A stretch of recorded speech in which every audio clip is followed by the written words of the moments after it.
Last video में हम लोग ने सेक्शन 6 तक को कवर किया था। आज हम लोग सेक्शन 7, 8 और 9 को कवर करेंगे। स्टार्ट करते हैं सेक्शन 7 से, जो बात करता है एक्सेप्टेंस मस्ट बी एब्सोल्यूट।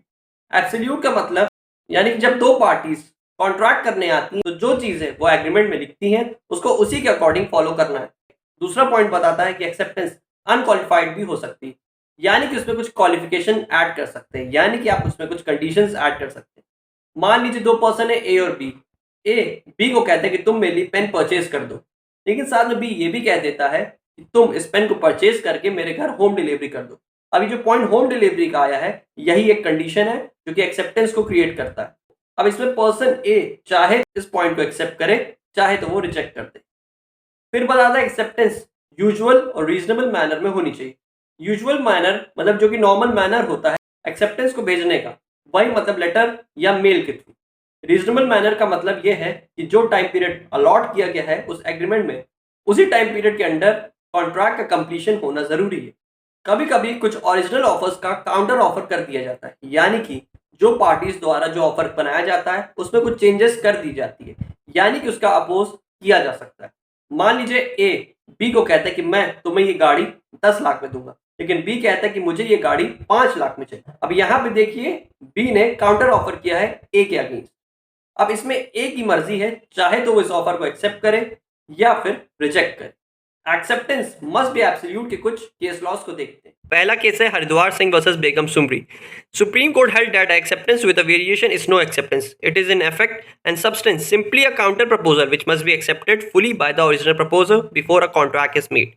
इसमें सुप्रीम कोर्ट का कहना है कि एक्सेप्टेंस में अगर कुछ चेंजेस किया जाता है तो उसका मतलब ये होगा कि उस प्रपोजल में काउंटर हुआ है, यानी कि उस प्रपोजल का यानी कि जो ओरिजिनल ऑफर है उसमें कुछ ऑब्लिगेशन क्रिएट की गई। प्रपोजर को पूरी तरीके से एक्सेप्ट करना होगा। सेकंड केस लॉ को, union of India versus Bhimsen Vipati Ram 1969। Supreme court held that acceptance of an offer may be either absolute or conditional. If acceptance is conditional, offer can be withdrawn at any moment until absolute acceptance has taken place. इसमें supreme court का कहना है कि acceptance absolute भी हो सकती है, conditional भी हो सकती है, यानी कि जैसा कॉन्ट्रैक्ट बनाया गया है वो वैसे भी फॉलो किया जा सकता है या फिर उसमें कोई कंडीशन भी डाली जा सकती है, यानी कि उसमें कुछ चेंजेस किया जा सकता है। अगर चेंजेस किया जाता है तो ऑफर विड्रॉ कर लिया जाएगा जब तक एब्सोल्यूट एक्सेप्टेंस ना हो, यानी कि अगर कोई कंडीशन डाली गई है तो उसको नहीं मानी जाएगी जब तक उस एक्सेप्टेंस को प्रॉपर वे में फॉलो ना किया गया।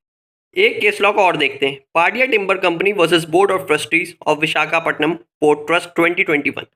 Supreme Court observed that when the acceptor attaches a new condition while accepting the contract already signed by the proposer, the contract is not complete until the proposer accepts the new condition. इसमें supreme court का कहना है कि acceptor अगर कोई नई condition add करता है कॉन्ट्रैक्ट में जो कि पहले ही साइन की जा चुकी है प्रपोजर द्वारा, तो उसको कंप्लीट नहीं माना जाएगा जब तक वो नई कंडीशन प्रपोजर नहीं एक्सेप्ट कर लेता। मतलब कि अगर वो कॉन्ट्रैक्ट साइन भी हो चुका है तब भी उसको एक्सेप्ट नहीं किया जाएगा। नेक्स्ट देखते हैं सेक्शन 8 को, जो बात करता है एक्सेप्टेंस ऑफ कंसिडरेशन के बारे में। इसको हम रेसिप्रोकल प्रॉमिस से कनेक्ट करते हैं, जो कि हम लोग सेक्शन 2 में पढ़ चुके हैं।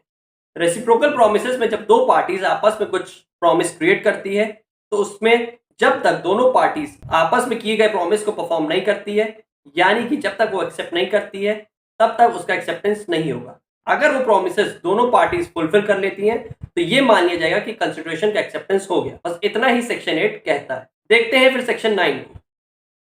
Section 9 promises express and implied के बारे में बताता है, यानी कि हम अपने कॉन्ट्रैक्ट का कंफर्मेशन वर्ड्स के फॉर्म में भी कर सकते हैं और ओरल फॉर्म में भी कर सकते हैं। एक्सप्रेस फॉर्म में मतलब कि वर्ड्स के फॉर्म में, जैसे कि नॉर्मली दो पर्सन के बीच में कॉन्ट्रैक्ट होता है, और एक होता है इम्प्लाइड फॉर्म में, इसमें हम लोग जेस्चर्स के थ्रू कॉन्ट्रैक्ट को क्रिएट करते हैं, यानी कि इशारों के थ्रू।